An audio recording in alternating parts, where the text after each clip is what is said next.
కాంగ్రెస్లో కొంతమంది తెలంగాణ జాతిపిత అని వాళ్ళకు వాళ్ళే టైటిల్స్ ఇచ్చేసుకుంటారు. ఉద్యమకారుడు అనే పదాలు వాళ్ళే రాసేసుకుంటారు.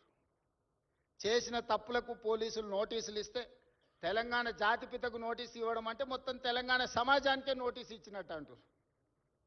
ఒక ఉద్యమకారుడిని ఈ రకంగా మీరు అవమానిస్తారా అంటారు. నిజంగానే తెలంగాణ జాతిపితనే అయితే ఆనాటి జాతిపిత దేనికే ఆదర్శంగా నిలబడ్డాడు? ఏదైనా పదవి తీసుకున్నాడా? పోని కుటుంబం కోసం ఏదైనా అడిగిండా?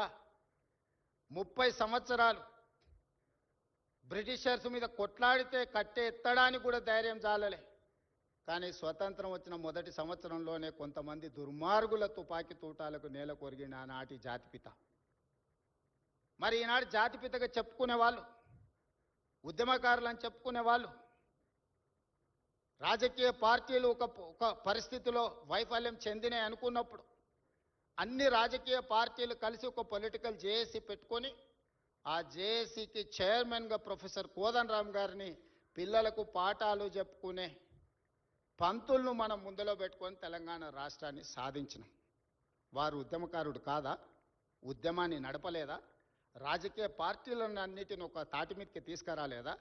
కుల సంఘాలను, మత సంఘాలను, చివరికి బిచ్చగాళ్ళ సంఘాన్ని కూడా ఏకం చేయగలిగిన శక్తి, రిక్షా దొక్కుకునే సంఘాలను కూడా ఏకం చేయగలిగిన శక్తి ప్రొఫెసర్ కోదండరామ్ గారు ఆ రోజు బాధ్యత నిర్వహించలేదా?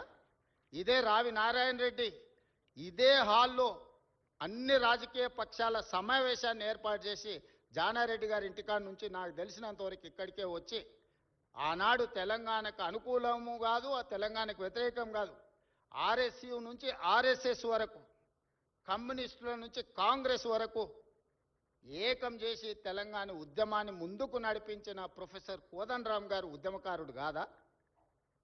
మరి అలాంటి ఉద్యమకారుడైన కోదండరామ్ గారి ఇంటి తలుపులు బద్దలు కొట్టించి పోలీసులతో ఈడ్చుకపోయేటంత నేరం కోదండరామ్ గారు ఏం చేసిండ్రో మీరు అధికారంలో ఉన్నప్పుడు ఉద్యమకారులకు జరిగిన అవమానం మీరు అప్పుడే మర్చిపోయినరా? మీరు చేసిన అవమానం అని నేను వారిని అడుగుతున్నా. నిన్నెవరు తలుపులు బద్దలు కొట్టలేదే, నిన్నెవరు ఈడ్చుకొని రాలేదే. చేసిన తప్పులకు మీకు నోటీస్ ఇచ్చారు, సార్ మీరు రాండి అని.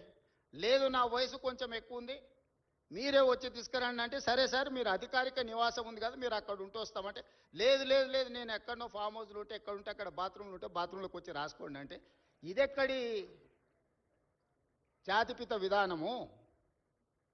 ఇదెక్కడి ఉద్యమకారుల విధానము?